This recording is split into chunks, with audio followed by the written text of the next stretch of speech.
Dugaan kecurangan pemilu di luar negeri kembali terulang, pemirsa. Wakil Ketua TKN Prabowo Gibran Habibur Rahman mengklaim memiliki bukti yang kuat ada aktivitas pencoblosan ilegal untuk salah satu pasangan calon terjadi di Malaysia. Sementara juru bicara Ganjar Mahfud Chiko Hakim meminta KPU dan Bawaslu segera ungkap kasus ini hingga tuntas jika perlu sebelum pencoblosan karena ini tidak menguntungkan paslon Ganjar Mahfud.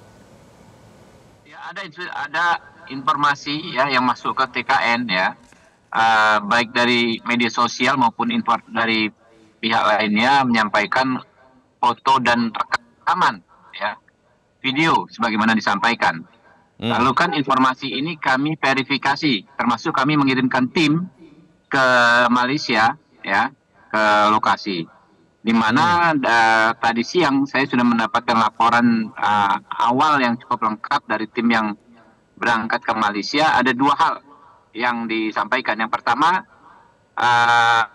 diyakini ya peristiwa tersebut terjadi di Malaysia ya, di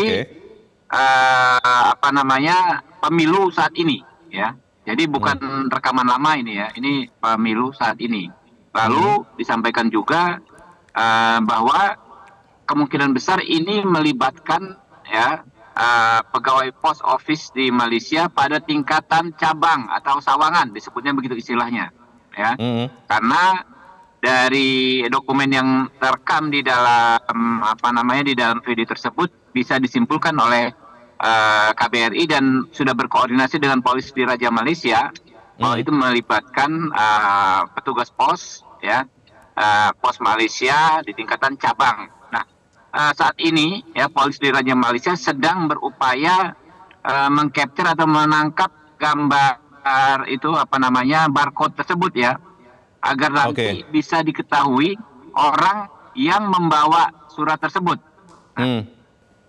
Ya, penjelasan kami sebenarnya sama apa yang disampaikan oleh Habibur Rahman. Saya tidak sama sekali tidak berbeda, bahwa kami ingin Bawaslu dan KPU segera mengungkap kasus ini hingga tuntas dalam waktu yang cepat, bahkan sebelum pencoblosan terjadi, karena ini tidak menguntungkan bagi kami sama sekali ya kan kalau kita bicara pencoblosan juga berapa ribu suara ya katanya, kertas suara yang sudah dicoblos.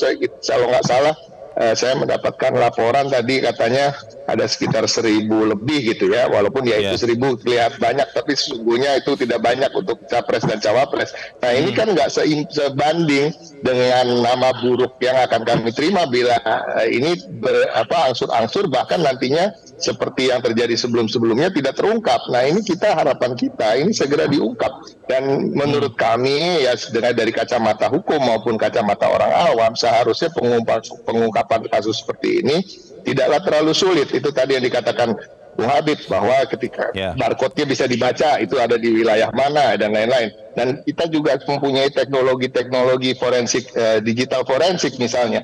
Siapa yang pertama kali mengirimkan gambar itu ke akun medsos mana, itu kan bisa dibaca. Kalau kita melakukan digital forensik di kepolisian misalnya, itu bisa diketahui dari merek HP apapun, itu bahkan bisa diketahui di lokasi di mana itu bisa dibongkar. Nah ini yang harapan kita harus segera diungkap, dituntaskan, dan kami tidak peduli ini siapa yang melakukan, walaupun tentu pada sekarang ini kan tadi saya agak protes nih, Mas tadi bilang pas presenter mengatakan perlawanan hukum seperti apa yang akan kami lakukan. Nah, kita nggak ada perlawanan hukum karena kita belum tidak termasuk dalam yang diduga atau siapapun yang diduga. Ini kan kalau dalam hukum harus ada siapa yang disangkakan melakukan hal-hal tersebut. Ini kan bukan dari pihak kita juga.